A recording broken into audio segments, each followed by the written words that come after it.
sensitive topics, the views, thoughts, and opinions expressed in this podcast do not necessarily reflect the official policies or position of Met Radio, Met Media, or Metropolitan State University of Denver. This podcast may include discussions of sensitive or potentially triggering topics. Viewer discretion is advised. Mature themes. This podcast may contain discussions of mature or sensitive topics that may not be suitable for all audiences. Strategies, suggestions, or opinions shared in this podcast are intended for informational purposes only and do not constitute medical, psychological, or professional advice. Viewers are encouraged to consult a qualified medical professional before acting on any information this podcast may contain. If you are in crisis or need immediate support, please contact a licensed professional or emergency services in your area. Viewer discretion is advised. Hi, everybody. My name is Livette. And I'm Riley. And this is Poli-Pop Talk. Welcome back. Oh my God, I'm so excited, guys. I've been begging Livette to let me be on her podcast. I feel like every single day. And finally, we picked an episode that I can be a part of.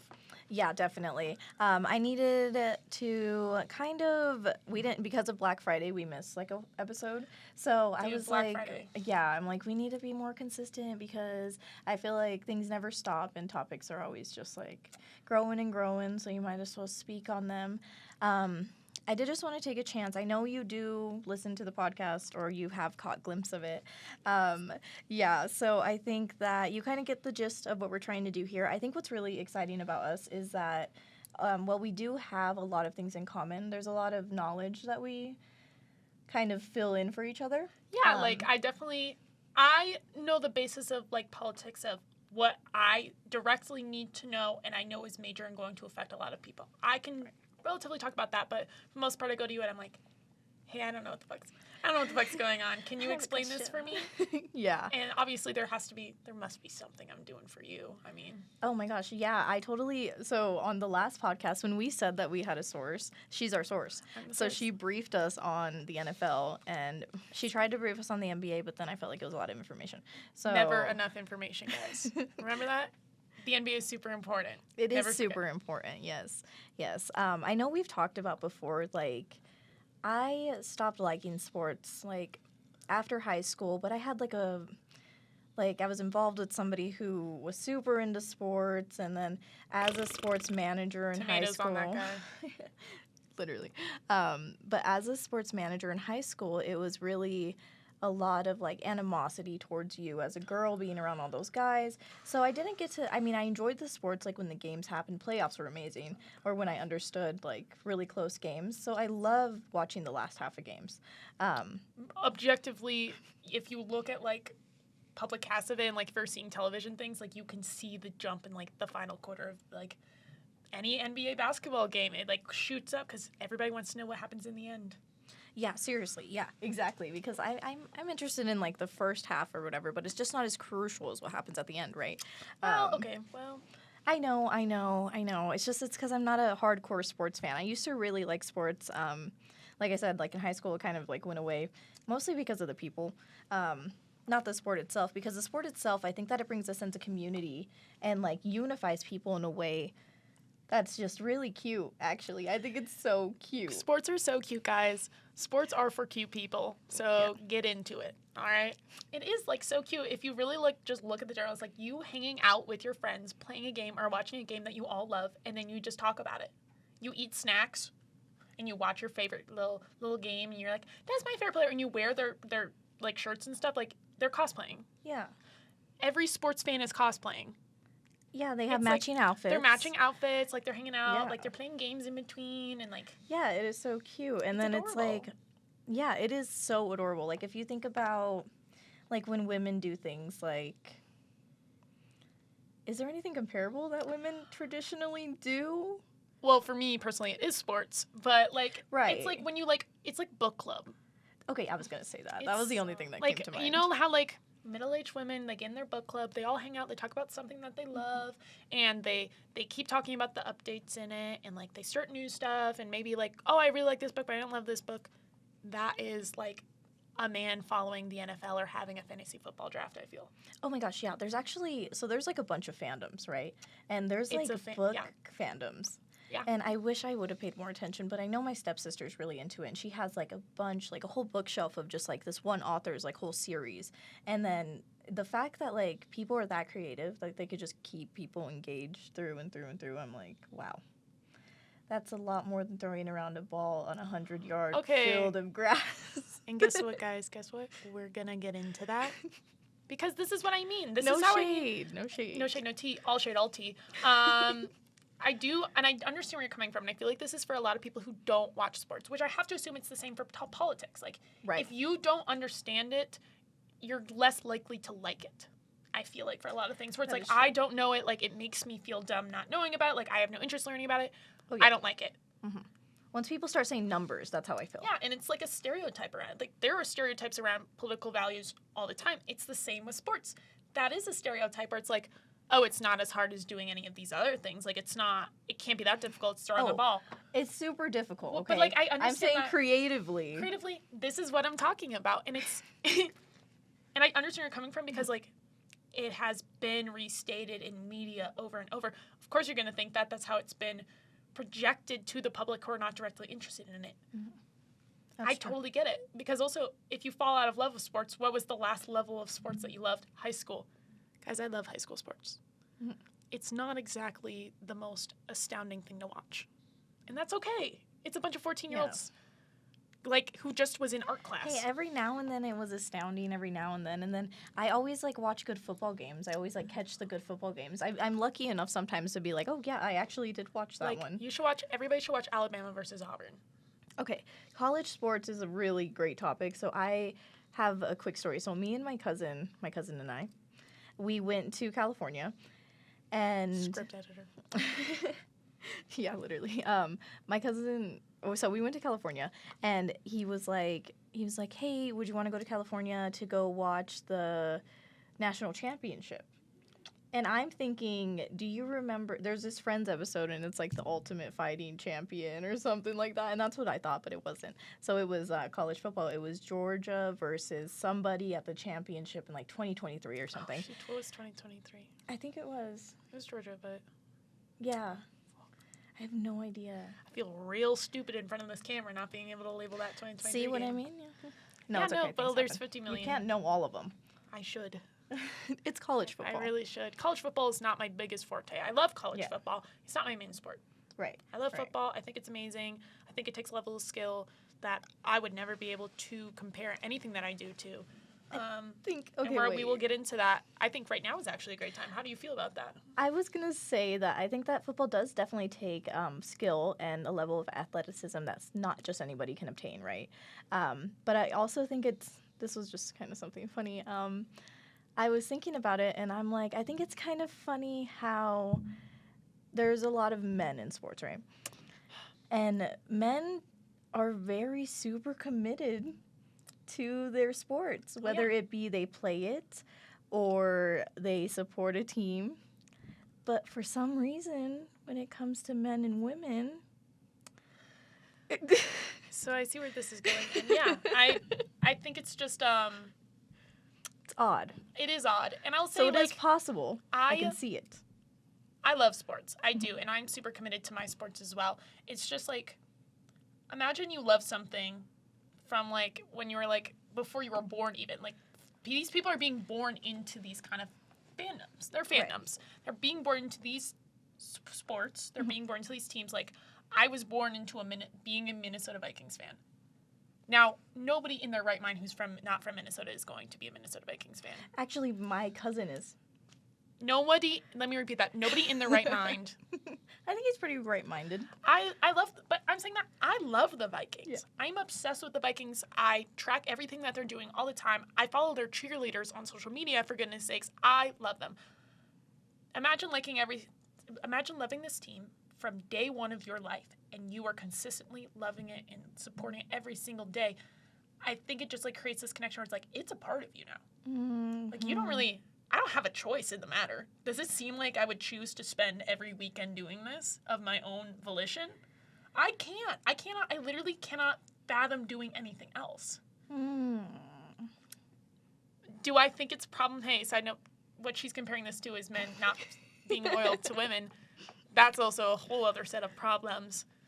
But it's also, sports are also a community for them. Sometimes I struggle with saying this, but I think it's important to recognize is a lot of the reason that lots of men act the way they do is because they don't have a supportive community around them. They find that in sports. Oh, that's so fun that you say that. So when it comes to sense of community, I was actually doing some research, and I seen that statistically speaking, groups of voters, a lot of them vote based on that sense of community, and whether that's the sense of community that comes from like where they live, their town, or like the people they're around, or their social class, or whatever, right? And I think that sense of community really does, I don't think we talk about how much it does develop or like contribute to the development of people. And I think the lack of that is why a lot of people see more difficult times or like, you know, mentally maybe struggling because they don't have that sense of community.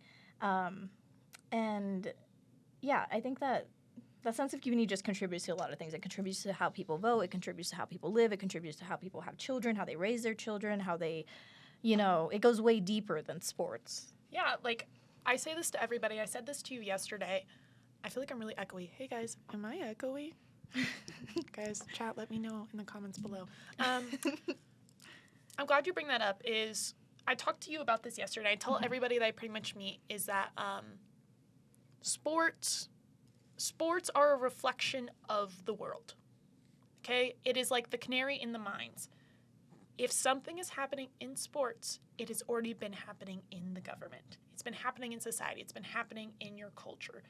That's what sports is. It's a reflection of the people in it, which inherently people are going to be political and have strong opinions and make these choices, and it's happening in the real world. And because it's such a smaller group, it's more concentrated, you're going to see it faster. Right. And it's going to be more obvious because you have 50 million cameras on every single person in that sport. For God's sakes, like, you're seeing the water boy on camera more than, like, anybody you know, which is insane. So, yeah, you're seeing that kind of connection and that culture and, like staying connected, and that's a huge thing in sports. That is a reflection of how things work in the real world. People band together because they like a sense of community. It's why we have neighborhoods, towns, countries. People like to stick together, and people like to be able to put a label on it. People love labels. People are obsessed with labels. They think it's great. That's why they are super fans for specific teams. People love a label. Yeah. I love a label. I have 50 million labels on me for every team I like. People like labels. People like being in a community. Sports is the best place to see that, or the most obvious place to see that. And it's the same thing with politics. People like being able to have a label on themselves of, I'm in this group, this is what we do, this is my community, we're all together, we support each other. It's less about, in sports, the team actually, and more about the rest of the fans half the time. Yeah. Which I have to assume it's the same in politics. It's about the people around you you're like, yeah, me and this other 10 people in my neighborhood, like, we're on this. Right. Except I think that people don't identify. I don't think people have a sense of community politically as much as they should or would have in the past. I don't really know. In my imaginary world, there was a euphoric state we were all in, and everyone was just like where they wanted to be, and everything was fine and all happy and stuff, but I don't think that's a real thing. But then that kind of brings us into like politics and sports, right? That's why you had mentioned it yesterday, that it's a reflection of our world, because we've seen social movements bleed into the NFL, right? We've seen the 2020 Black Lives Matter movement. We've seen Colin Kaepernick addressing that issue before George Floyd died. I think the Black Lives Matter movement is just a very great example of the sports effect on politics and politics and society's effect on sports. It goes both ways. The NBA, let's use the NBA specifically as an example. The NBA is like center stage for a lot of things, especially in the United States, obviously. And it's spread international, don't get me wrong. But let's just talk about the United States here. It is huge in the United States. It's one of the biggest things that we have to watch. If you're on TV and it is NBA season, there are 50 million games that are happening that you can watch. And millions of people are watching. So when you see those types of movements on there, not only is it encouraging other people to get connected with those movements, it's also a reflection of this movement has gotten so big in society, they have no choice but to bring a message on it. Mm-hmm. Because I think we also forget that these players who are choosing to be a part of these movements and be a part of Black Lives Matter and these other situations is because they are people, a part of society. They are bringing it from society into their world of sports. Right, and because they know their influence and they're aware of it, right? Yes. So, Which I feel like athletes can always be better at it. Hey, if you are in a position of influence and you know it and you're gaining something from that, you have a responsibility to the rest of society to use that to reflect something that you want good in the world. but when we talk about that politically, you can't really do that as an athlete because you have, on one hand, you have like you're a person and wherever you came from, and you may like have those values and like have this specific ideology that you like carry with you, but you can also be somebody who gets a lot of money and realizes that a certain party's policies are not going to benefit you. Now that in what position you're in, now whatever tax bracket you're in is now the one that it's all of a sudden attacked. So now maybe you change the tune. Kind of like when you see rappers being conservative, right? Don't get me started on it. Exactly, right? So they have a bunch of money wherever they came from, and all of a sudden they have a bunch of money, and now they're supporting conservatives or, you know, conservative policies, and it's because they now are the people who are going to be paying the consequence of that, even at the expense of people who were in their shoes prior paying the price now, as long as they don't need to lose in that way. So you have that juggle of like, yeah, I have all this influence and I'm from here and my roots and all these things, but then you're like, but realistically I have all this money and I really want to keep this money, and you know, and if you speak out certain times you lose endorsements. Look at what happened to Colin Kaepernick. We can go into that. And his life completely was altered by him just taking a stand. Not a stand. Not a stand, but you know. It gets tricky with athletes or anybody in a position of influence or that kind of level of fame. But with athletes, we'll talk about specifically is that not everybody's a good person right off the bat, or not everybody makes good choices.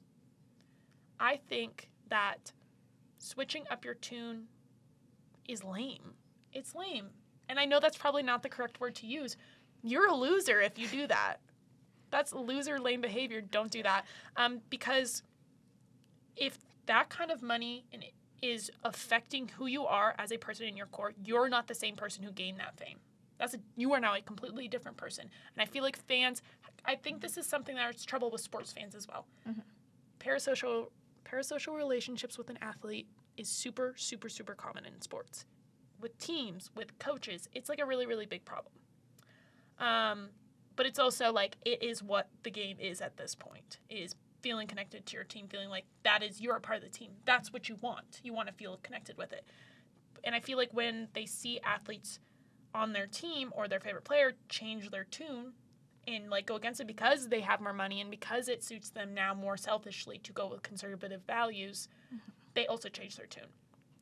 As a fan, above all else, you should not be allowing to that degree someone to affect you without doing your own research. And I know that's so easy to just say.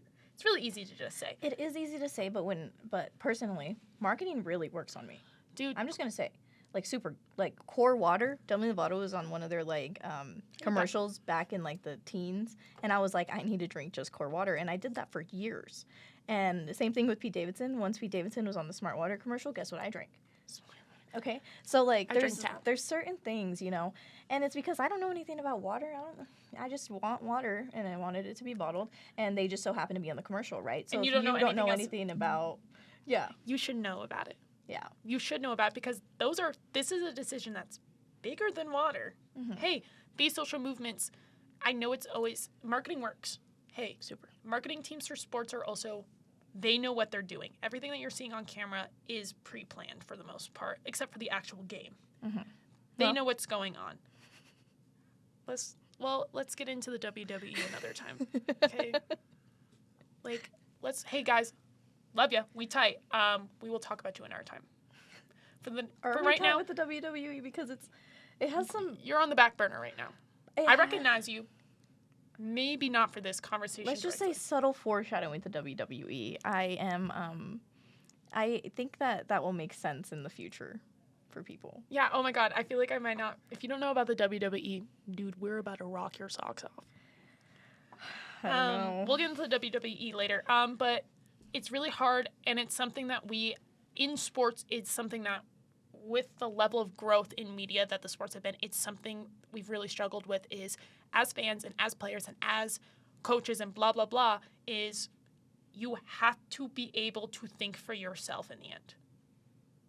What you think is best for everybody. What is the best situation? And what do I think that is? And, well, this person's doing this, and I want to be a part of the community, and I want to go blah, blah, blah. No. And I know this is really hard. Independent thinking is super, super important. I don't know how to explain it. It's like you want to be independently thinking for the best for your community. And if you're stuck in this echo chamber, which is lots of parts of sports, if you get stuck in this kind of echo chamber, it's really easy to just go along with it, and you really need to just separate yourself sometimes, and it's hard to do from that parasocial relationship that you have in sports, and really just think about what you think is best based on your own research. Right, and it goes obviously like beyond sports.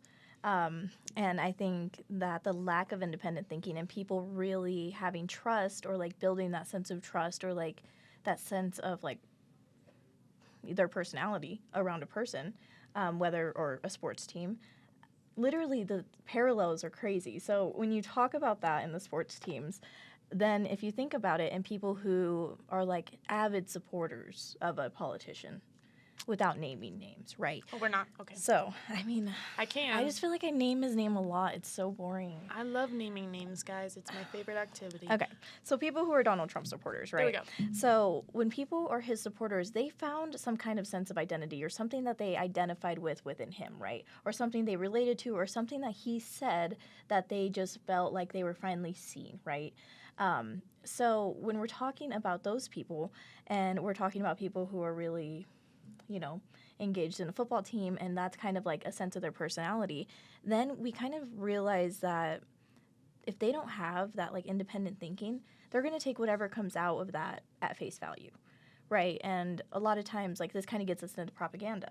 So if we look at the current administration and some of the things that are being put out on Truth Social or on other places and AI stuff, and we look at everything that's being put out, it's really easy for people who have like critical thinking skills or people who are like very like undyingly curious or things are just don't add up or like people who question things and do that independent thinking and take that initiative to do their research. I think that those people, they're not as common. And I think that's how we've gotten here. Yeah, critical thinking is a skill.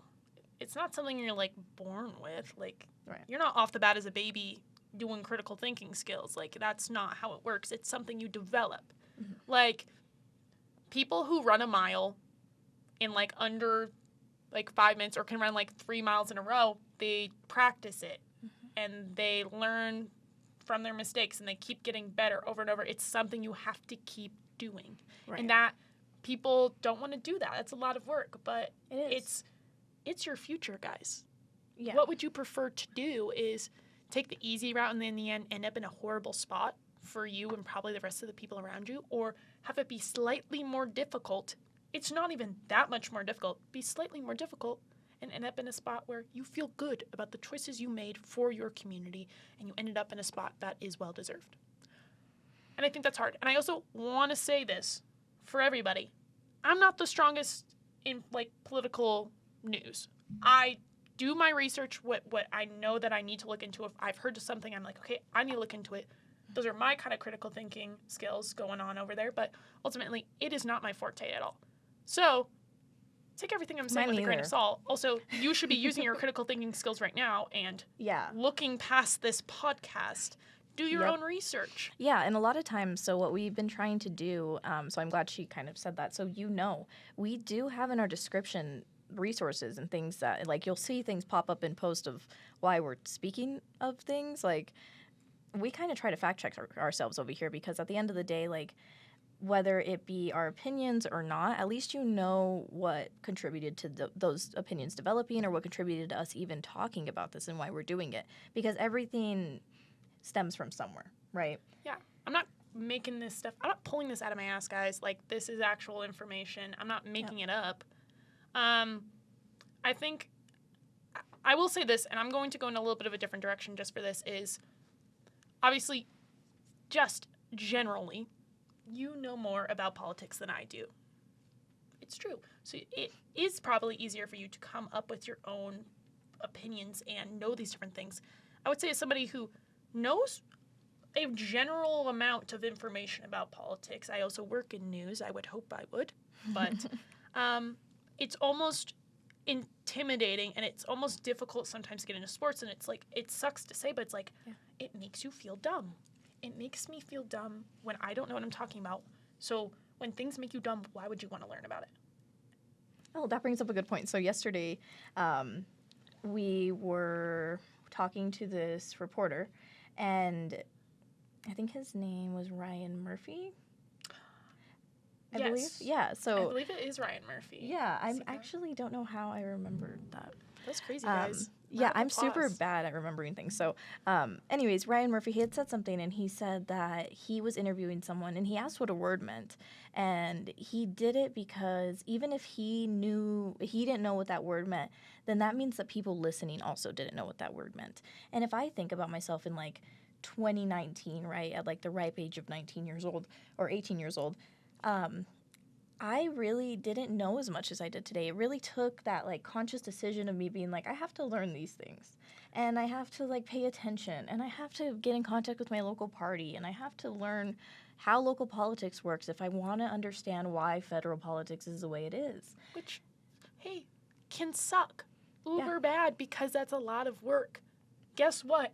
One of us knows way more than the other, and one of them put in the work. And let me tell you, the same person who put in the work also knows more, which is good. Yeah. She knows what she's talking about. And I don't even think that it's so much like textbook things that I know, because, like, if you test me, like, oh my God. It's like actual, you're watching the events happen, you're staying up to date, you're learning from the people who are actually doing the stuff. Exactly. And I'm hearing experiences, and, like, when you talk about, like, things like the economy, or when you talk about things like immigration, like, everyone has their, which is a good segue. So when you talk about things like immigration, people have their pre-established, like, opinions, right? But then when you talk about them and you kind of, like, put things in perspective, and you're hearing these experiences from this side and this side, it helps you establish more of, like, an understanding, and then it helps you establish a better opinion, right? Because you can talk to somebody who has an opposing opinion and be like, I totally understand why you'd feel that way, although I may not agree with you because of XYZ. And it makes, I think, things more productive. Yeah, and honestly, my opinion has changed by listening to people and how it affects them and blah, blah, blah. I lived up in the mountains for 9 years, and they release wolves up there. And before I moved to Colorado, I'm like, awesome. Yeah, reinstate those wolves. They deserve to be there. And to a degree, I understand that. But then I moved to a ranch area. Hey, guess what happened? All the cattle got killed off. Not all of it, but a lot of the cattle got killed off, and they don't get that money back. So a lot of ranchers got screwed for their seasons of selling their cattle, and they don't get reimbursed a lot of the times. And it's hard to get reimbursed, and you never actually know how much money you're going to get from that. So I went, oh, I totally understand why people would be upset about that, or at least the way it's being done. I might still agree that the wolves should be allowed to be in certain areas, but obviously the way that's happening is not working. So I'll put the proposition of the wolves being reintroduced into certain areas of Colorado so that people can read what it says. But I remember reading that, and I was like, I like wolves.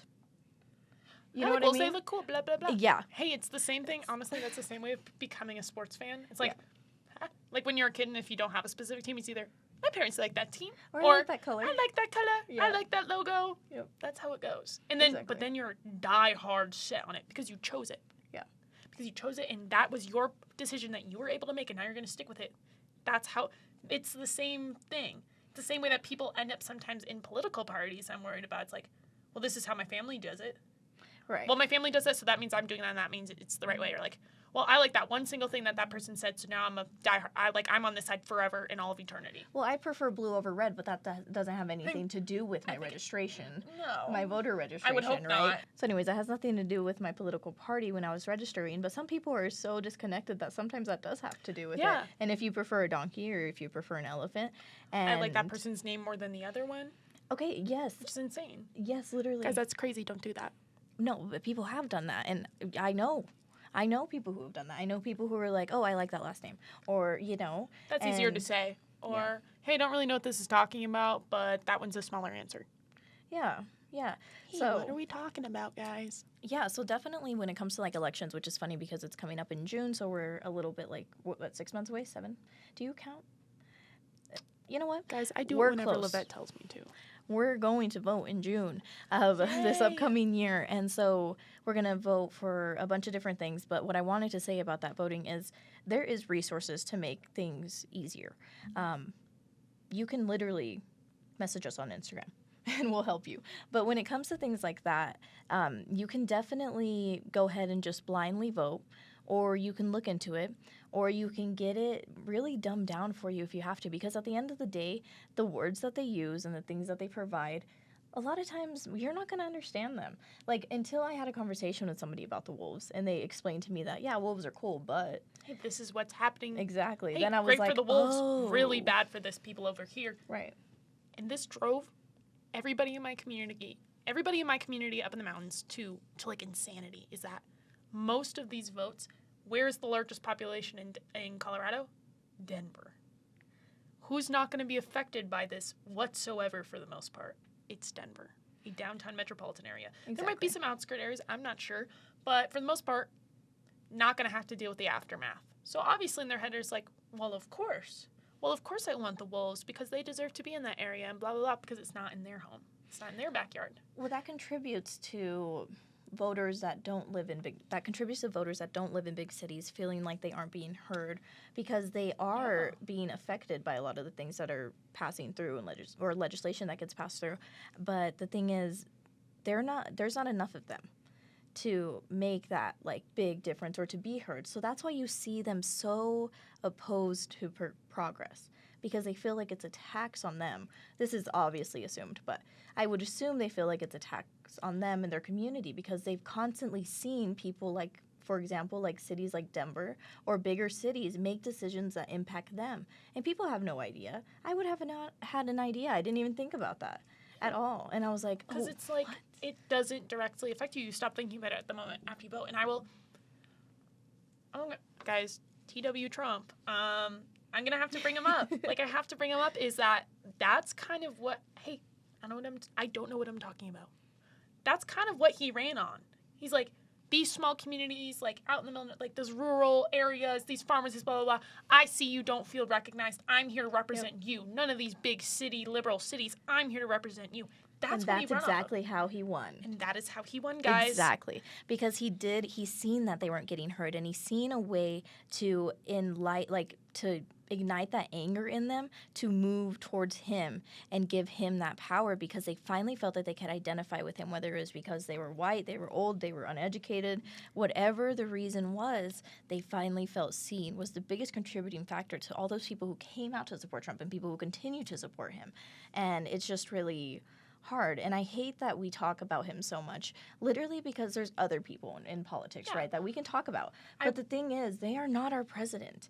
And we didn't That's a big guy up there. Exactly. And we didn't get multiple warnings that ended up being true. And we didn't, like, Kamala Harris warned us about most of the things that are happening right now. And I think that we didn't end up, like, she warned us that he would use our own military against the citizens of this country, and that's literally what's happening when we talk about, like... Did we see what was going on in D.C.? Yeah, in D.C., they're getting ready to start new immigration raids in New Orleans. Guys, don't even... I lived in Louisiana when I was a kid. That is such a horrible plan for the country. Because also, hey, Louisiana... All of the United States is a melting pot. Louisiana is big on culture. Mm-hmm. And you're going to remove the people who've lived their entire lives over there and built the community in the area, who probably work for the oil fields out there. Hey, if you're so pro big oil and you're also pro all this, you should not be pro getting rid of all the immigrants down there. That's like the worst plan you could possibly do. Sugarcane fields down there, your sugar supplies. Mm-hmm. Guys, like, sure. Do you like sugar? And obviously, they're voting for big oil. Why would you want... It makes me really frustrated because I also grew up around a lot of immigrants. That was everybody in my neighborhood. I think people fail to identify how much immigrants impact our economy and the well-being of our economy, and how much they impact the production of the goods that are contributing to the impact in the growth of our economy. But whatever. And I think that the sudden shift in our country between immigrations back then and now is crazy. Do you know that? Let me see if I can find it. But do you know that one Family Guy meme where the cop pulls over Pete, or what's his name? The main Family Guy? Peter. Yes. Yeah, okay. So Yes, Peter. I don't watch the show very much, guys. Oh, okay. So I'm there's more this of an meme. American Dad kind of person. Oh, weird. I That's like know. literally a neighbor of his. I know they're literally the American. Guys, American Dad is not. Get out of here. Whatever. Okay. So it reminds me of that meme in that meme from Family Guy where the cop pulls over Peter and he's like, The shade. okay, not okay. That's what I feel like people are doing nowadays, and it's kind of, well, ICE is definitely doing it. And if you're speaking Spanish, the Supreme Court. God forbid. This is a fun thing. Not fun. I always say fun. When I say that, it's most likely ironically, guys. I'm so sorry. But the Supreme Court passed.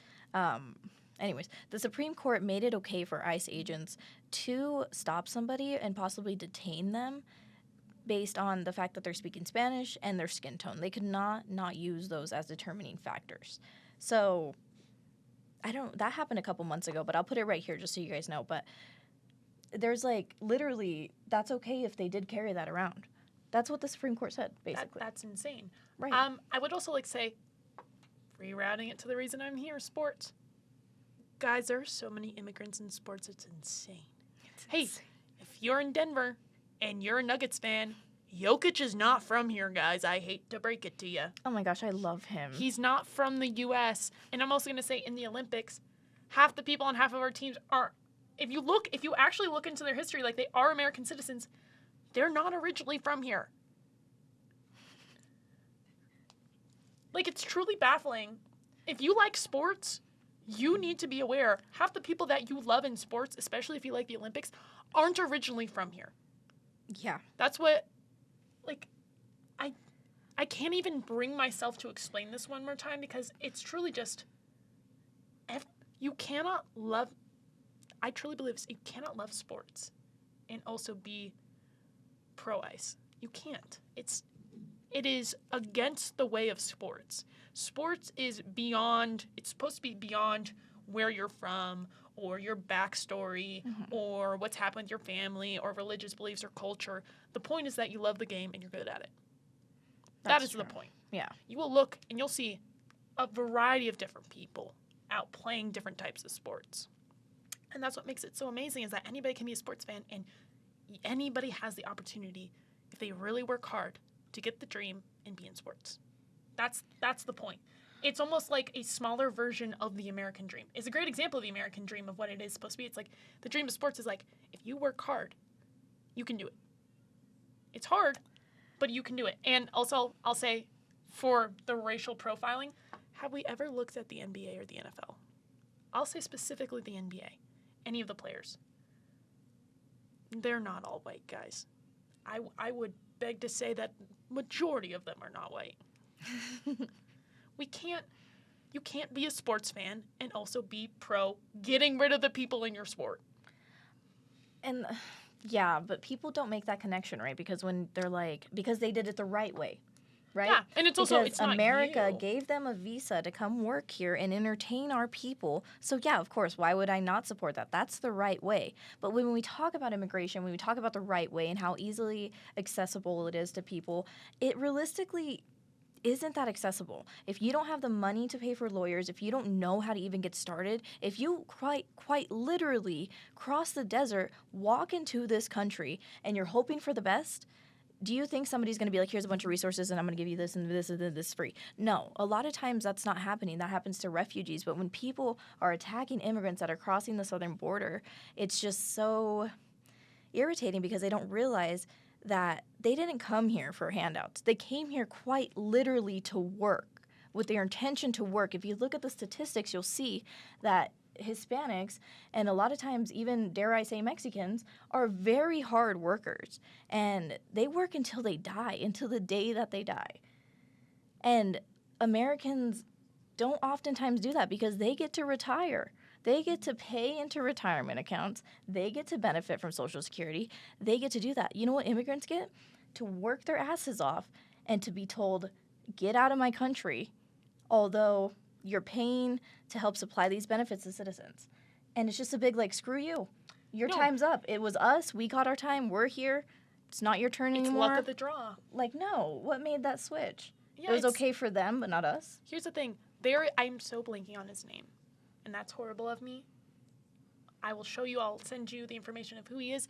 He plays for the Eagles, the NFL team, the Eagles. He is not originally from here. He's originally from New Zealand. He had never played football a day in his life. They saw a video of him, the team. They brought him over here, helped him get all of his information and stuff to be able to play here and get a visa to play in the NFL. That is the only reason he's here. Right. Hey, I love the NFL. I love football as much as the next person. That's not as necessity as we're making it out to be that you need. You need to be doing all these. You need to provide for the community. He's playing a game. Realistically, and at the end of the day. Let me make this clear. I think he deserves it. He deserves to be here just as much as anybody else who comes to this country to be here. Yeah. Everybody should get the opportunity to at least do their best to be here. And also, if they're providing to the community, and he is. And I'm not saying, I will never put down another person for getting that opportunity just because it's not being provided to other people. What I'm saying is, they are not getting a fair opportunity either way. It doesn't have to be equal, but they all have to have the fair opportunity to come to this country and provide in some way. And some people are getting a head start because it's an entertainment, or it's a sport, or it's for fame or popularity, which is not okay. Or because they had money. Money. Yeah. It's a problem. And then that brings me to another point. So, like, a lot of people, when we're discussing this, like, an opposing side would use the whole, like, well, the criminals and rapists and all them, they don't deserve to come here for a better chance. Obviously not. But that did not bother you when you were electing a president. That's also, this pisses me off to no end, which this is correct. Hey, remember, if you were against that and you voted for Trump, remember what is legitimately proven that he has done. Let's not forget that. Second off, 34 felonies. If we're making a general statement where people should have the opportunity to come to this country, and you go, well, what about this niche minor thing that happens sometimes in a blah, blah, blah? Literally. The point is the general point. Obviously, there is always like something that happens where it's like, yes, of course, like not that. We're giving you the general statement. Everybody, generally, that's the key word, should have the opportunity. So if you're going to throw in the comments or something, what about this niche little thing? What about the rapists? What about the murderers? I know you know that's not what we're talking about, and this is me telling you that's not what we're talking about. We're talking about in general. In general, most people, I'm going to take the guess. I'm not going to look at a stat. I'm just going to take the guess, are not murderers and rapists. Oh, yeah. I feel like that's a safe assessment to make. Oh, yeah. Most people are not murderers and rapists. Undocumented immigrants. Yeah, undocumented immigrants are not. Yeah, I'm going to say in general, probably people in the US aren't murderers. I would hope. I don't know, guys. I'm not looking at a stat, but I'm going to say generally I'm able to say that. I'm not saying they don't exist. I'm not saying it's not possible. What I'm saying is that generally, just because this one niche thing is happening does not mean we should shut it down for everybody. That is not an absolute. Right. So we need to generally let people in and then find a way to deal with the other things like jail. Jail exists, guys. Jail, background checks. Like, these things exist. It doesn't mean shut down everybody from coming into the country. That means, hey, there are things that can be put in place to deal with this other niche thing that obviously everybody is extremely worried about. But generally speaking, people should be able to come here. People use them coming here not the right way as qualifying them as a criminal to start with. And that's already you're a criminal and you need to go back. And people will defend the point, like, to the very end that they're criminals. They came here illegally. But let me just tell you a quick little story about somebody who tried to get here legally, right? So their brother obtained their citizenship years and years ago. As soon as they obtain their citizenship, once you do that, you do have the ability to apply for a direct family member to get their citizenship as well. So they applied for their brother to get citizenship, and that was years and years ago, like I'm talking decades ago. And then this year, they received a letter saying, hey, your brother can finally come to the country, you know, just do this and this, and we're ready to, like, get his application going. He was murdered before they decided to accept him. And I'm not talking about, like, 5 years, 6 months, nothing like that. I'm talking about 15 to 25-year gap. And that's what they give you, an estimate of around that time of processing time. Yeah, you're going to wait a decade or two. And it's like when people's lives are in danger, they know that they have to leave for a better life. That's kind of like ASAP. But no, not to doing it the right way. According to doing it the right way, you have up to 15 to 25 years to wait. And that's really messed up. Yeah, no. That shouldn't be happening. People are, if they're in that kind of position where there's like, I need to leave this country, like I need to find a place that is safe and they're coming to the United States, 15 to 25 year wait, they're going to be dead. Yeah. Or something's going to happen to them. Or. And it's like they know this. Yeah, that's why the wait, I don't know what I'm talking about. That's probably why the waiting time is that long.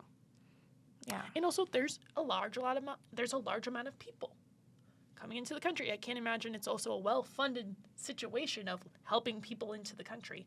I'd also like to say, hey, just generally, and I feel like we've beat this horse across media in general. If you're not an Indigenous person, you're not originally from here. My family came here after World War II. Mm. That's not a super lot amount of time.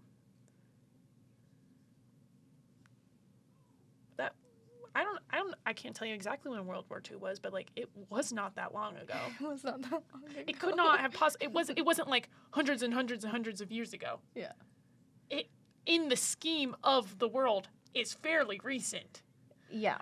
So my family's not originally from here on either side. And I know people it's like, well, like I'm a citizen, and I know people are like their great-grandparents or their grandparents aren't originally from here. But your color makes it seem like you are. Yeah. Hey guys, look at me. I'm white. That's why. And hey, these people I'm referencing where I know that their grandparents or their great-grandparents aren't originally from here, they're white. And hey, I'm also not saying it's your fault for being white. Hey, you had no choice in that matter either. It's luck of the draw. I'm so you lucky. Don't feel guilty for something you don't have control of that, but do understand that.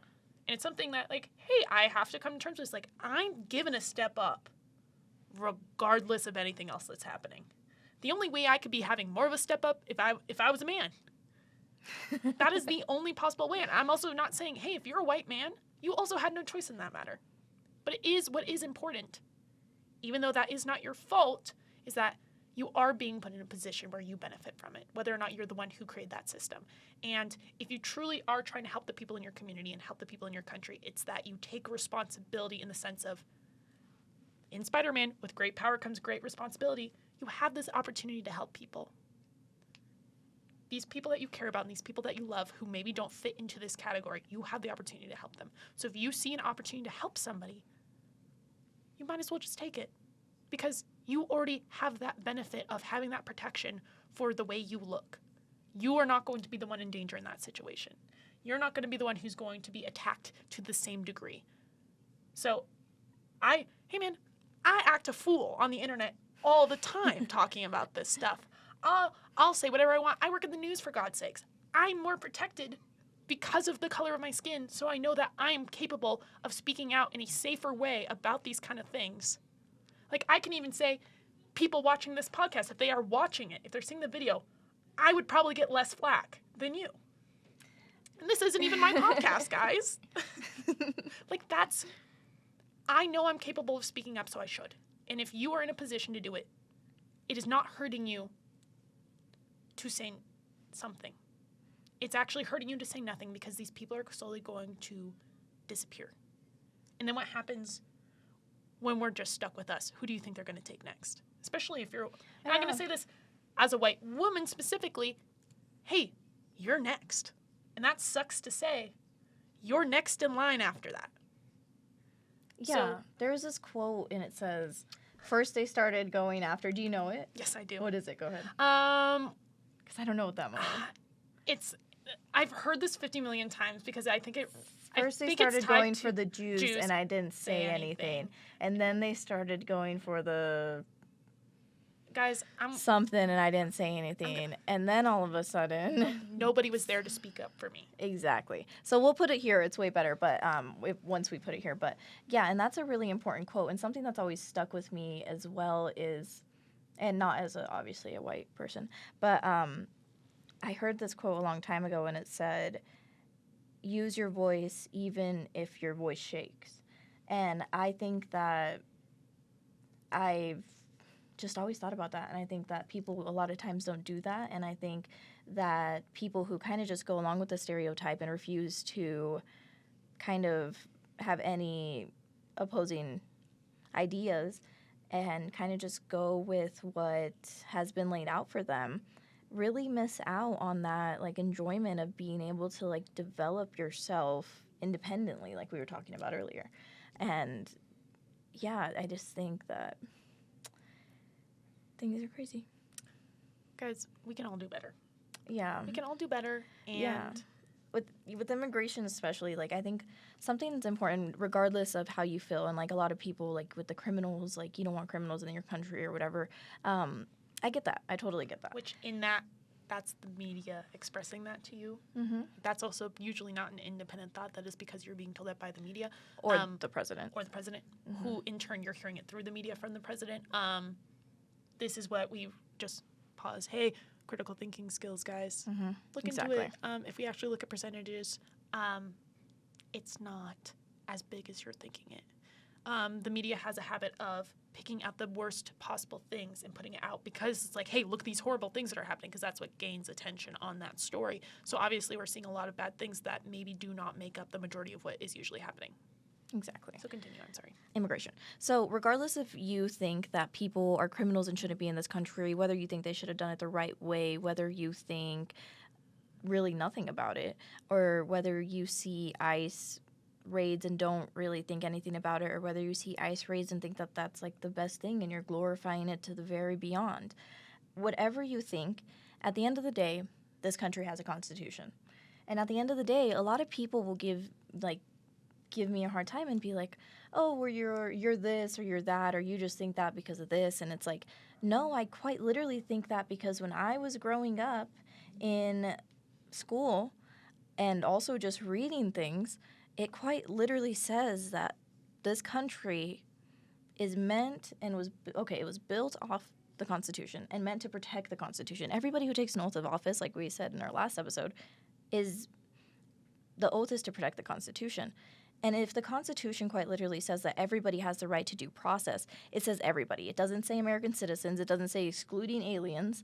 Did you know that in ICE detention centers and stuff, and like actually on the website, they call them aliens? Which is like that's the official term for them. Which is insane. Yeah. Hey, that's insane. Yeah. Guys. It's just sad. What are we talking about? Literally. Undocumented people, don't even refer to them as people. Quite literally alien. Whether or not you like them or not, they are still human beings. Exactly, and that's what a lot of people forget.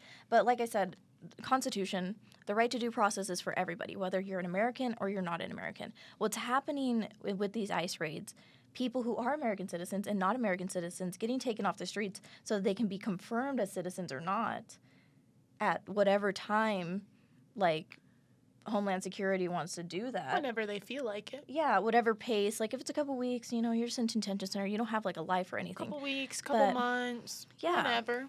But at the How end of the dark day... are you again? The darker you are, the longer you're there. Okay, 6 months to a year. 6 months to a year. Yeah, so at the end of the day, it really is, like, it's just dwindles down to, like, whatever side you're on, left or right, or in the middle, or you want to go to, like, a different whole another thing. At the end of the day, the Constitution is what this country was built off of. That is what I was told we were meant to protect and live by. So when I see people blatantly breaking the Constitution and parties that used to be so against, like, the government taking any more control than they should. Truly. Literally. It's now like they don't have an issue. It feels like a flip. I'm like, what happened? Exactly. And I'll say this also. This is the same reason why I love the Statue of Liberty. Guys, I'm so obsessed with the Statue of Liberty. I think she's great. Have you seen her? She's my girl. I want to see her so bad. Oh, I've seen her. I've never been to her. I would love to meet her. I think she seems like a delightful woman. Yeah. The point is that, what does she represent, guys? Liberty and justice for all. Hey, there's a reason she's out over there. It's because that's where immigrants used to come in. Hey, we didn't even make it, guys. We got it from France. Ellis Island? What was that? Hey, what's Ellis Island, guys? If you actually don't know what Ellis Island is, though, it is where all the immigrants from way back when, I'll put the time here, used to come in, and that's where they would have to stop before they were, let into the country and distributed. My family came in through the East Coast, my dad's side of the family. What? Hey, that's why there's sometimes a lot of Jewish people on the East Coast and why there's large pockets. It's because there's a lot of time they come from the East Coast. That's where they're brought in, and that's where they set up camp, and they've created communities there. My dad's side of the family's Ashkenazi Jew. We came in through that side. Look at that. Which is like, hey, man, I wouldn't be here today if it weren't for those kind of places that let my dad's side of the family in. And my mom's side of the family came in farther up north, but on this edge. But the point is, with the Statue of Liberty, liberty and justice for all. To bring me your huddled groups, your hurt, your injured. It's like all of that. It's like the whole point of the Statue of Liberty is bring everyone. If you need help, if you want more opportunity, if you are just trying to find a place to call home, come here. And that is what the Statue of Liberty represents. It is for everybody. That's the whole reason it's over there. So that's directly what we're founded on. And it's also what the rest of the world viewed us as. We didn't make that for ourselves. It was a gift from France. Exactly. Because it's, hey, we became a place to hold the people where they felt out of place or they felt endangered somewhere else. Usually Freedom. Yeah, it's freedom, guys. Not just for American citizens. It's for everybody. And if we look in the Constitution, if we look through the verses and words that are tied to the Statue of Liberty, and I'm sure 50 million other things that I'm not thinking of that represent our country, it is all about for everyone. It does not specify usually. I have to assume that it's just for American citizens. It's for everybody to come here and live out the American dream. The Pledge of Allegiance. Guys, oh my God. Don't even get me started on the Pledge of Allegiance. Fine. Liberty and justice for all. Hey, quoting it again. It's for everybody. Yep. It's not just for one singular group of people who filled out some documents and got approved and got a little stamp on it. It's for everybody. And I know that's sometimes hard to stomach. And I also understand it's hard to stomach sometimes that kind of thought of, hey, I've thought this my entire life. This is what I've been taught to know. This is what I independently chose for myself, and I want to stick by it. And it's hard to go against something that you've decided is correct. Dude. Very true. Life is going to be so much better if you truly just sit and think and make sure that you are on the right side of history that you want to be on. Because I'm stubborn. I'm stubborn as hell, dude. I get it. It's hard to switch your opinion. It's hard to come to terms with the fact, like, oh, that was wrong. That is on me. Like, I was on the wrong side of that. It's even harder to buckle down and stick with that forever and watch it fall. That is so much worse. It is so much better to just stomach the slight embarrassment for just a little bit than have to deal with the aftermath of, I stuck by this, so many people stuck by it. Shoot, we've gone too far. It's happening now. And I feel and I hope that conservatives of today do cross that threshold. I don't hate them. Let me make this clear. No. I don't hate you for having differing opinions from me. I think that's amazing that we're able to have different opinions in this country, that we're able to have that freedom to independently choose what we think. That is what makes the country great. The problem might lay in sometimes it's as much as we think it is our own choice, it is what we are influenced to choose something that is based off of maybe not the actual truth. And that happens to everybody, and that is not your fault. What is important is that you decide to do your own research and you, once again, use your critical thinking skills and officially decide, like, yes, this is what I'm sticking by, not because of an outward opinion from this person or a non-factual thing over here or because my community is already here or my family thought blah, blah, blah. If you truly, truly believe in something of your own opinion that you've done your own research on, I can live with that. But I feel like a lot of the thing that we're running into the issue of is that that's not happening. It's the same thing with the Wolves, reiterating the Wolves. Hey, if people did their, like, you never had to think about it, but you're like, hey, I want wolves. I like wolves. Heck yeah, I want wolves. But when you did your own research afterwards, and it's okay to first make the mistake and then figure it out later because you're stopping yourself from making more mistakes. I don't remember what I voted on for that one. And honestly, valid. Yeah. But for people who did, it's like, yeah, then you thought about it, you went, oh, I'm actually seeing firsthand from these people who are directly being affected by this that this is not good. Right. I'm doing my own research. I'm like, oh, maybe the wolves should be here, but maybe it's being done in a way that is possibly putting like farmers' families in danger or the community or taking money away from the community or something. Now we have that problem to deal with. And I think it's okay to make, if you've made a mistake in the past and you figure out, oh shoot, like I really actually don't think I should have done that. I don't think, and this might just be an optimistic viewpoint, there is always room to turn back and grow. Things can be changed. Things can be, hey, that's why horrible things are being changed all the time here. The same can go the other way around. Yeah, definitely. So as long as you learn from your mistake and choose to move forward outside of that mistake, that's all you can do. And guess what? That's way better. That's way better than what you would have ended up doing anyways. That is true. That's so good. But Because I'm educated. I'm in school. Sports management. yes, so fun. Sports management. Speaking of sports, what were we talking about for this podcast?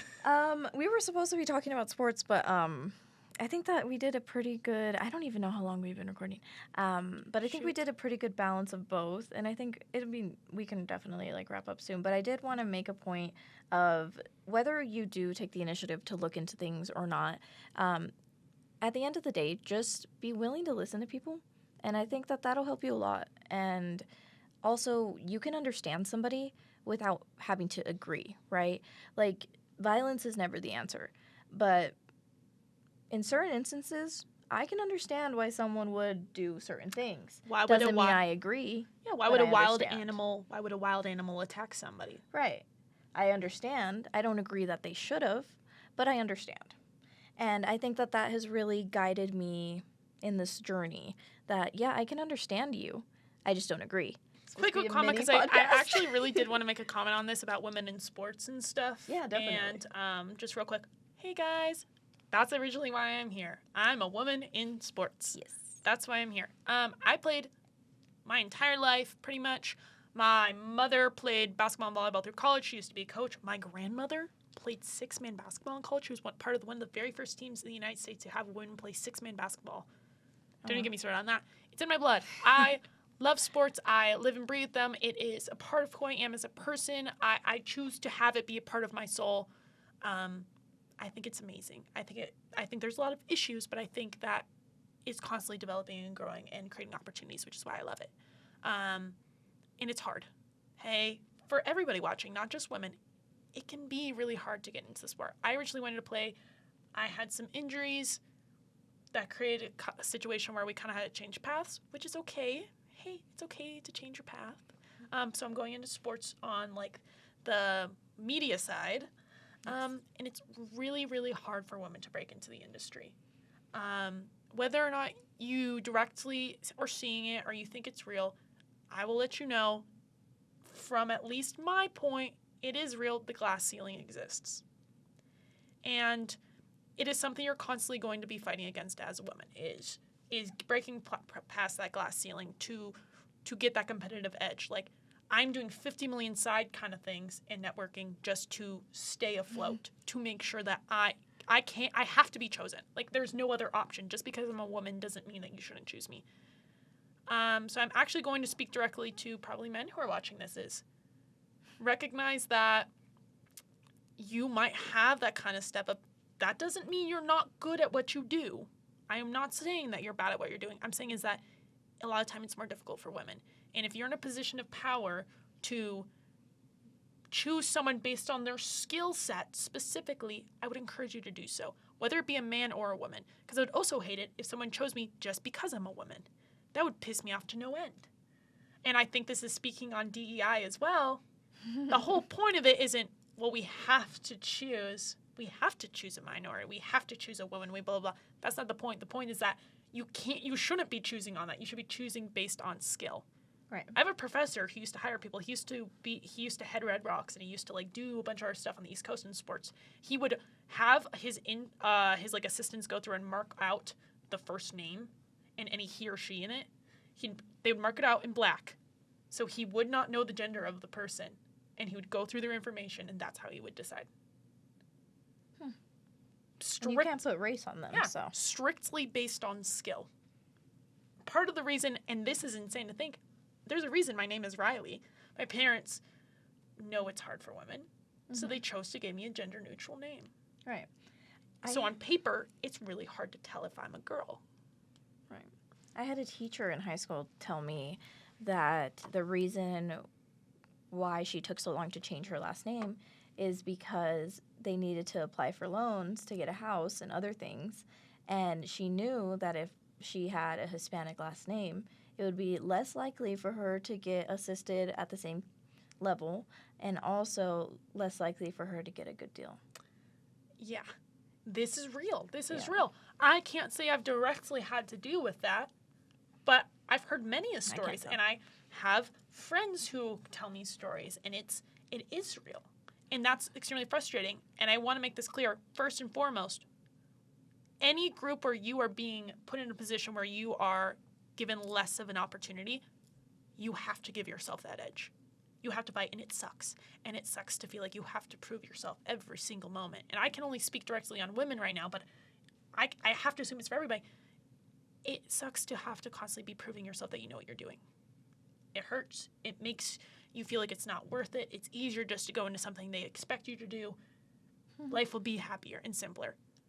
The point is that you are creating opportunity not just for yourself. And that sucks that you are now also, because you are fighting, you are not just fighting for yourself to get this opportunity. You're fighting for every person behind you or next to you who is fighting for this position, who is also being put in that position, like women. I can only speak directly on that. I'm also white. I got that opportunity for me. I do got that step up. And I'm also speaking now to the men. You should also want to fight for this, because doesn't it suck to think that possibly you didn't deserve your position and you got chosen because you're a man? If you're really good at what you do, then you should not be scared of DEI, because you would have been the correct choice in the first place. Because if you truly deserve that position, whether or not if everybody has the same opportunity, you should have still gotten that job. So you shouldn't have to worry. Yeah. If you're good at what you're doing, it shouldn't matter. Men, women, whatever color you are, whatever your sexual orientation is, it does not matter. If you're good at what you do, you should have the job. I think that a lot of times it's because, like, maybe they realize, like, maybe someone got put into a position of power and they were like, I am actually so tired of being the only racially or anything diverse in this place. And so it really was just to magnify, like, those people. Like, you don't have to be the only brown person in the room because our rules say that there should be X amount of brown people in the room. Obviously, it's not ideal. It should have never been that way to begin with. Guys, why do we have to have DEI? It's because of the system already in place. Let's Right. not forget who put us in this position. Mm-hmm. Don't be mad that people are trying to even the playing field, even if it's not the way that we want it to be, because of the system that's already being put in place. This is the same thing with sports and women. Hey, I take sports management classes. I'm so serious. I walked through one of my classes last year. There was 3 women in the class. It's a class of like 25. Oh, wow. There was 3 women. And this might have nothing to do with it. Maybe it does. In the top 5 people in the class for grades, the top 2 were women, and like 4th or 5th was the other woman. All 3 of them. Guess what? One of them was me. I was going to ask. I was in that class. And I'm not saying this to toot my own horn. I'm saying every woman in that class already knows they're at a disadvantage in sports. And every one of us knows it's competitive. So we're going to put ourselves in a position to be the best. Because you have to be if you're going to get it. Hey, I was ranked 1st. And the other one was ranked 2nd. It was either that or we were tied for the best grades in class. And that is because we did all of our projects together with 2 other guys, everybody. 2 to make sure we were on top of everything, to make sure we understood, to make sure, hey, if we need a letter of recommendation from this professor, if we need their information, like, we're on top of it. And it also, hey, guess who were the 2 other slots in the top 5? The 2 guys who worked with us. Because we had different viewpoints on sports, which gave us a more diversified kind of projects from different viewpoints. If I don't want to see a project where every single person has the exact same opinion. It was the same way. Mm-hmm. And unfortunately, that was how it was for most of them. Yeah. Because it's just a group of, I'll also say this, I'm pretty sure 90% of the class was white, if not more. Yeah. And I do want to just make this point, too. I know we did mention race a lot. So I know we did mention race a lot. I seen this thing that made me think, and I was kind of thinking about how it's not, at the end of the day, we can say, like, race is this, race is that, race contributes to this and that and all these things, because it really does. But I think that as soon as people step aside and they step back and they realize that race isn't as much of an issue, but it more is to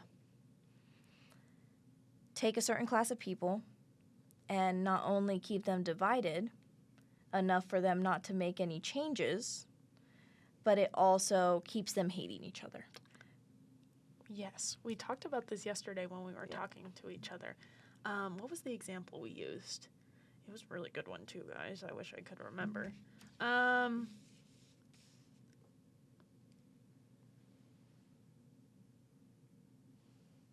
don't know. We'll just use DEI as an example. It pits, I would have to assume, not only people who are in some sort of group of minority versus the majority, which tends to be cis white men, cis straight white men, pits them against each other both directions, but also the different sets of minorities who are fighting for those DEI kind of positions of, you have blah, blah, that makes it easier for you. It also pits minorities against each other. Yeah. It pits women against women in situations. I can't speak on anything else beyond that because I haven't experienced it, but, like, I also know, like, hey, man, sometimes I am directly fighting a woman in class because it's like, well, I need, like, to this, and, like, I'm fighting you because, like, we're on the same. Let's not forget why we're here. Let's not forget who put us in this position to fight. Let's not forget who set up the system where it can only be this certain amount of people. It can only be one of the groups of minority. Because I didn't put it in place. Right, and as soon as we stop fighting each other and we start fighting the systems that we put in place, then we'll realize that we all kind of are experiencing a lot of the same things. And if you don't experience a lot of the same things, it's probably because you have some kind of privilege, whether that's being, like, financially stable or even more than financially stable, or whatever the privilege may be. And privilege has such a negative, like, connotation to it, and it's not. Privilege is just simply something that you have that makes it easier for you to do certain things. And as long as you, and if you keep fighting against the fact that you have privilege, I think that people just take it as, like, such a bad thing, and it's like, it's not really a bad thing. You think that we, like, are, like, saying it's a bad thing. You don't think that we're saying it just for the simple fact of we wish that we had it. Like, what do you mean?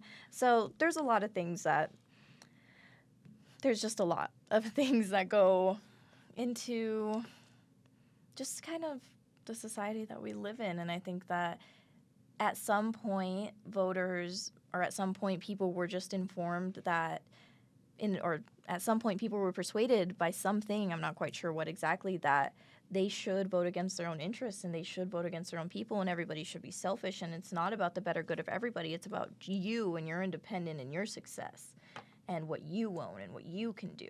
And I think that we've lost that sense of community as a nation. And I don't know how to get it back, but I think just reminding people that that you have to have empathy, that you have to be a decent person, even if it hurts. Yeah, hey guys, if being a good person was easy, we would not be in this situation. And I will also say this, treating everybody with respect as people goes both ways. Whether or not you're on the right side of things or the wrong side of things, or if you're liberal or conservative, if you're being horrible to the other side, you are making this worse. It is harder to respect your opposition. And that is what we should strive to do. I have people in my life who we have very differing opinions on a lot of things. And I let them know, I'm like, I do disagree with that. And it's okay to disagree with things. You shouldn't agree on everything. Right. I also respect them as human beings and people and having that right to make those decisions as long as it's not going against someone else's rights to be a person. Well, I used to know somebody that had literally way opposite opinions of me. And I think once they were challenged with facts or challenged with questions, and I don't know if they thought it was condescending, but I simply would be like, how would that work? Or what do you mean by that? Or are you talking about this? What kind of example can you give me? Some kind of clarification. And they were right on the defense immediately. And it was that's odd. And they immediately go to insulting, if you think that, that's just stupid, or if you really believe that, then you're just dumb, or literally quotes of conversations I've had before. Which is hard. Hey, I know at the beginning of this podcast, I definitely said, what was it? If you use AI, you're lame. Was it? I did say that. Something about something. There's something about that. Yeah. But I'm pretty sure I said that. Hey, I probably shouldn't have said that. Yeah. Even though I do think I'm correct, and I know I have facts. Obviously, I said it for a reason I think it's correct. Yeah. That is not the correct way. And this But is nobody me was learning. combating you. You weren't But it's directly But it's offending. almost like a reaction where you're like, Yeah. I have to put these people down in some way. Mm-hmm. And it's horrible. And we learn and we grow from that. And it's okay to, make mistakes and acknowledge that and try to move forward doing better. Yeah, I can tell you why I put certain people down. Certain groups of people down. But honestly, it really has nothing to do with them. It has to do with me and what I think of and what I connect them to and my experiences with them. They literally have no control over it. It's how I've seen their actions, how I've interpreted them, and how I've decided to feel about them, and I stick to that. So, yeah, you can, I don't know, you literally can develop opinions about anything, and you don't have to agree to understand. You don't have to listen to just respond. You can listen to listen. And there's a bunch of different things that you can do to kind of help this political climate at least advance a little more. I think we should be talking to conservatives. I think we should be talking to Democrats. I think we should be talking to independents. I think we should be asking them why and how you got there, and what can we do to change it if we must, or not change it if we shouldn't, or. Yeah. You don't have to agree. You shouldn't agree on everything because that's not how you grow. But what you have to do is respect that people are doing what they think is best. And how do we reach a situation somewhere in the center where we can figure out what works for the majority? Don't be a dick. Do your own research. Be respectful to your opposition. Yeah. And at the end of the day, every side loves this country. We would not be doing this if we didn't. For the most part, every side loves this country. I'm not quite sure independents. I don't know many of them. But for the most part, at the end of the day, both sides love this country. And they're doing what they think is best for this country. And if you're being fed things to make you think that this country is being taken over by illegal immigrants, and that the criminals are being flooded into this country from the southern border, and that the drugs are being pumped in here like air, if you are made to believe those things, that is one thing. And if you think that that's really contributing to the decline of some parts of this country, then I understand. But do I agree? I don't agree. Because I think at the end of the day, people love this country. However you interpret the problems that this country has, or whatever solutions you propose to this country, needs to have some kind of background knowledge. It needs to be able to identify biases and be able to identify just plain hatred nowadays. And if you can't explain why you can't go up to your great-grandmother and tell her she shouldn't have come to this country the way she did, or you can't go in and tell your girlfriend's grandma or your girlfriend's dad that he shouldn't be in this country or he did it the wrong way, but behind closed doors you're voting for those policies, it's kind of hypocritical. And people just need to realize everyone says they love this country. You need to do what you can to help save it if you feel like it needs saving. So everybody's a person, and everybody's life brings some kind of value, whether it's a value to teach you what not to do, a value to teach you what to do, or a value for whatever other reason. Yeah. If you love this country, the country is the people in it. And the country is the people trying to be a part of it. So that means you love them too. And sometimes it's hard. And sometimes a lot of those people make you angry, or you're scared, or however you feel negatively towards them. Sometimes it's hard on both sides. They're a part of this country and you love this country. And that is what makes this country. So let's find a way to make sure that the people of this country and trying to be able to be a part of this amazing country and get this opportunity, get a chance to love it too. Yeah, and at the end of the day, we can really dwindle it down that a lot of people are mad that it's easy for others, or mad that other people get to and they don't. So because it was harder for you, or because it continues to be harder for you, you don't want other people to get that help, whether that's free healthcare, whether that's food stamps, whatever other public service. If you're mad that people are getting it because you have to pay for it, you're only mad because it's hard to lose that money to something like that, because it's hard to make ends meet. You're only mad because you have to pay for your own food. You're only mad because you have to pay for your own health care. You're only mad because it's more difficult for you than for other people. And really, that's not their fault. Again, that's the system's fault. That's the systems that have been put in place. Until you start asking questions, you're not going to really get answers. So, but yeah, I think that wraps it up for this episode. It was supposed to be a mini episode, but we are yappers for sure. We are big yappers. We also see each other in the office a lot, so yeah, definitely. We're chit-chatters. Chit-chatters. Thank you so much for having me. Of course, it was a pleasure to have you. It was a really good conversation. It lasted really long, and I think that you did a great job, and I'm really happy to have your perspective. I will continue to keep asking you about sports. Yeah, guys, hey, sports are important. Yep. Personally to me, but also to a lot of people. I'm keeping up to date with these. Yeah, so, nice. Guys, you should too. They're actually pretty banger. I've been putting people on it. Yeah, a lot of times I get a lot of people that are like, this was on your podcast, or hey, what about this? And I'm like, watch the podcast, we talked about it, or we mentioned that, or hey, if you want to see more, watch the podcast. But if you guys want to see more, make sure you like and subscribe, follow us on Poli-Pop Talk on Instagram, and have a great time. Happy holidays. Happy holidays, guys. Bye. Go follow us. Go follow us on all of our social medias and go check out our podcast. It's super cool, guys. I promise.